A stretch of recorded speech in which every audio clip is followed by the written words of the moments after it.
اور دوسرا حق جو رسول اللہ صلی اللہ علیہ وسلم نے ارشاد فرمایا پڑوسی کا دوسرا حق یہ ہے کہ اگر وہ قرض مانگے تو اس کو قرض دے دو۔ اب قرض کے بارے میں شرعی تفصیل یہ ہے کہ اگر تو بالکل عاجز ہے، تنگ آ چکا ہے، اس کے پاس کھانے پینے کی کوئی چیز نہیں ہے، بالکل فارغ ہے، تو اس صورت میں تو اس کو قرض دینا واجب ہے، ضروری ہے۔ لیکن اگر اس کے پاس کھانے پینے کی روزمرہ کی چیزیں مہیا ہیں، ویسے کسی ضرورت کے لیے قرض مانگ رہا ہے، تو اس صورت میں قرض دینا سنت ہے اور مستحب ہے، ثواب کا کام ہے۔ بلکہ علماء نے تو یہاں تک لکھا ہے کہ قرض دینے میں ہدیہ دینے کی نسبت زیادہ ثواب ہے۔ اس لیے بعض علماء کرام کا یہ معمول رہا ہے کہ جب بھی کسی کو قرض دیتے تھے تو یہ کہتے تھے کہ یہ پیسے رکھ لو، یہ میں تمہیں قرض کے طور پر دے رہا ہوں، لیکن جب واپس کرنے کی باری آتی تو اس وقت وہ قرض کو معاف فرما دیتے، اور اس کی وجہ یہ بیان کرتے تھے کہ اس میں دوہرا ثواب ہے، کہ قرض دینے کا الگ سے ثواب ہے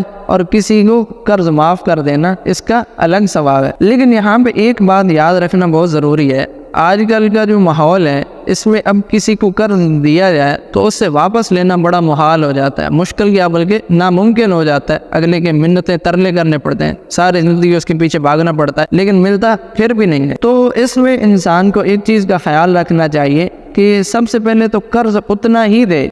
جتنا ایک وہ افورڈ کر سکتا ہے۔ افورڈ وہی مانا کہ اگر اس کو وہ واپس نہ ملے تو اس کو کوئی تنگی اور پریشانی نہ ہو، اتنی مقدار میں قرض دے دے۔ دوسرا یہ ہے کہ اگر قرض دے دیا ہے تو اس کو مہلت دے دے، کیونکہ قرض دار کو مہلت دینا اس کا بھی الگ سے ثواب ہے۔ اور تیسری بات یہ ہے کہ اگر معاف کر سکتا ہے یعنی اتنی مقدار میں ہے تو اس کو معاف کر دے، کیونکہ معاف کرنے کا بھی الگ سے ثواب ہے۔